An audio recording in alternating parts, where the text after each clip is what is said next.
Hey, I'm Sabah. Imagine if you humans had born, fell off every year and then grew back again. That's exactly what happens with male deer bucks. They naturally shed their antlers every year, usually without pain. Within a few months, brand new antlers grow back, and each year they can become bigger and stronger than before. Here's the most shocking part: antlers are the fastest growing bone tissues in the animal world. They can grow up to nearly 1 inch per day. This amazing process can be clearly seen in the species like the white-tailed deer. Deep in the heart of an autumn forest, something ancient is stirring. The air grows crisp, the leaves burn gold and red, and the deer are restless. A massive buck raises his head, nostrils flaring, catching a scent that triggers something hardwired deep in his biology. The rut has begun. Today, we're taking a deep dive into one of nature's most dramatic and fascinating stories, the complete reproduction cycle of deer. From the explosive competition of the rut season, all the way to the quiet moment a spotted fawn takes its very first steps in a spring meadow. Whether you're a wildlife enthusiast, a hunter trying to understand deer behavior, or just someone who finds nature absolutely incredible, this video is for you. Let's start at the beginning, the rut. Now, if you've ever heard hunters or wildlife biologists talking about the rut, this is what they mean. It's the deer breeding season, and it is absolutely one of the most dramatic wildlife events in North America and across the world. The timing of the rut varies depending on the species and the region. For white-tailed deer in North America, it typically kicks off in late October and peaks through mid-November. Mule deer tend to rut a little later, often in December. And in places closer to the equator where seasons are less defined, some species may breed year-round or on different schedules entirely. But regardless of the species, the behaviors during the rut are strikingly similar, and they are intense. What triggers the rut? It all starts with light. As the days get shorter in autumn, a deer's brain detects the change through its eyes and signals the body to begin producing reproductive hormones. In bucks, testosterone levels skyrocket, their necks swell, their behavior shifts dramatically. The normally cautious, elusive buck becomes bolder, sometimes reckless. Marking territory. One of the first things bucks do is mark their territory. They have scent glands located in several places, around their eyes, between their hooves, and on their legs. They rub these glands against trees and branches to leave chemical messages for other deer. These rubs also serve as visual markers. A freshly scraped tree with pale, exposed wood is a buck's way of saying, "I was here. I am strong. Stay away." They also create what are called scrapes, patches of bare earth where the buck paws away the ground and then urinates, mixing scent from the glands on his legs into the soil. Does will visit these scrapes and leave their own scent, essentially communicating their reproductive status back to the buck. Competition between bucks. Now here's where things get really dramatic.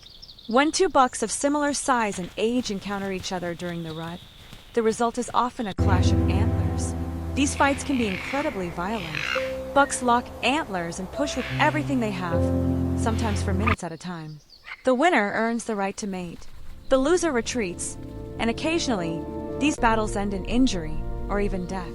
Younger or smaller bucks know their place in the hierarchy and will often avoid confrontation with dominant males. But hormones can override caution, and sometimes a younger buck will challenge one far above his weight class, rarely with good results.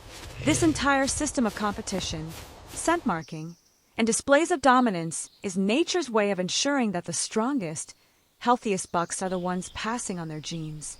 It's brutal, it's beautiful, and it works. So after all that competition and posturing, what happens when a buck finally finds a receptive doe? Does go into what's called estrus, the period when they are fertile and receptive to mating. And here's something remarkable. That window is incredibly short. A doe is only in estrus for roughly 24 to 48 hours, just 1 to 2 days out of the entire year when she can become pregnant. That's why bucks during the rut are so frantic. They are constantly on the move, checking doe after doe, sniffing the air and following scent trails. When a buck detects a doe entering estrus, he will follow her relentlessly, sometimes for hours, in a behavior called tending. He'll stay close, chase off rival bucks, and wait for the right moment. Does aren't entirely passive in this process either. A doe will often run from a buck, not necessarily because she's uninterested, but as a way of testing his endurance and commitment. Only a strong, persistent buck will keep up.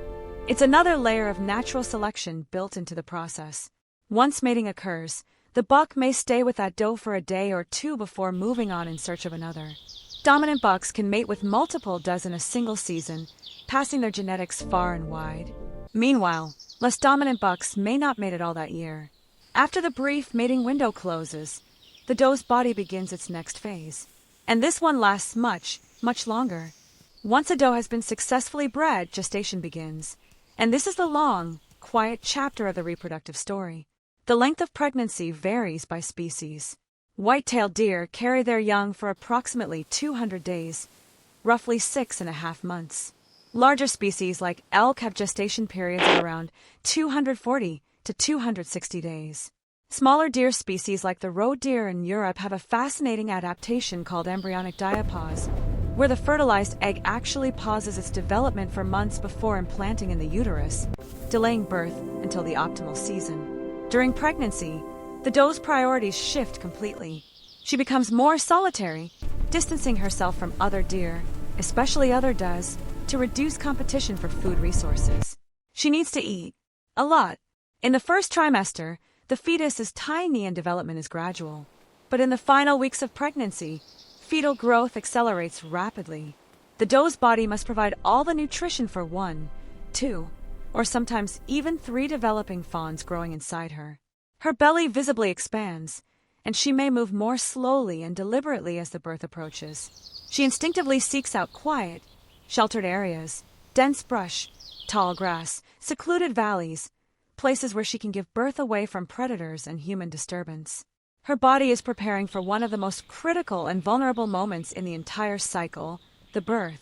Spring arrives, the snow melts, the grass shoots up green and fresh, and the does begin to give birth. The timing is no coincidence. Nature has calibrated the entire reproductive cycle so that fawns arrive precisely when food is most abundant. The doe needs rich, nutritious forage to produce milk. The fawns will quickly need to begin eating vegetation themselves. Spring is the perfect nursery. The birth itself, called parturition, typically happens in a matter of hours. Thus give birth alone, usually in dense cover. Most white-tailed deer give birth to twins. 2 fawns is actually more common than a single birth in healthy, well-fed does. First-time mothers and does in poor condition are more likely to have a single fawn. Triplets do happen, though they're less common.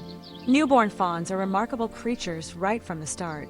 They weigh between 4 and 8 pounds at birth, and they're covered in white spots, up to 300 of them, scattered across their reddish-brown coat. These spots mimic the dappled light filtering through leaves and grass, providing extraordinary camouflage. It's one of nature's most effective disguises. Within the first hour of birth, fawns make their first attempts to stand. It's shaky and awkward, all long limbs and wobbly joints. But within a few hours, a healthy fawn can stand and walk. Within a day, it can run. But here's one of the most critical and often misunderstood survival strategies of the newborn fawn. It produces almost no scent. For the first few weeks of life, fawn scent glands are barely active. Predators like coyotes, foxes, and bobcats rely heavily on smell to find prey.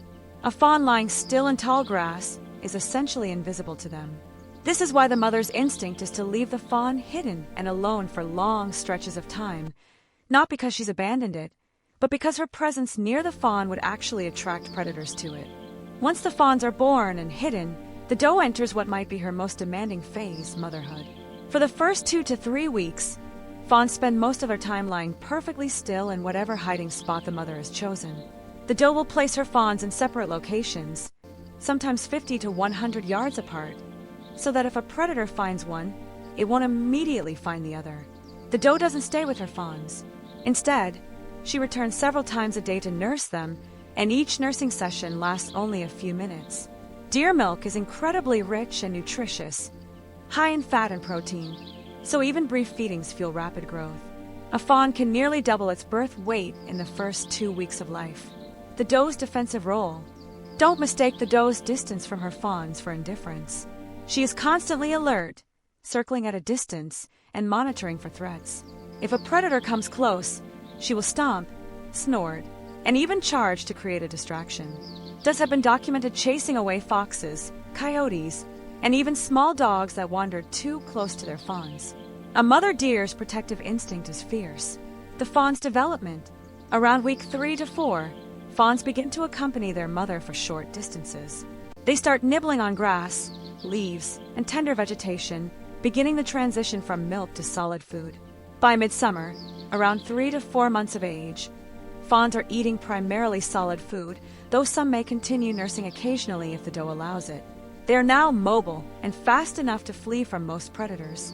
By fall, just as the next rut season approaches, the fawns are largely independent. Young does may stay near their mother's home range. Young bucks will often disperse, sometimes traveling many miles away, driven by instinct to avoid inbreeding and establish their own territory. And so the cycle is complete. The rut begins again, and somewhere in that autumn forest, another young buck is lifting his head to the wind, restless, bold, and ready. From the crashing antlers of October to the wobbly first steps of a spring fawn, the deer reproductive cycle is one of the most beautifully engineered systems in the animal kingdom. Every stage is precisely timed. Every behavior has a purpose. And every fawn that survives its first year is a testament to millions of years of evolutionary refinement. If you found this video interesting, do me a favor and hit that like button. It genuinely helps this channel reach more wildlife lovers like you. And if you want to see more deep dives into animal behavior, ecology and the natural world, make sure you are subscribed and have notifications turned on. Drop a comment below. I want to know, have you ever witnessed deer during the rut?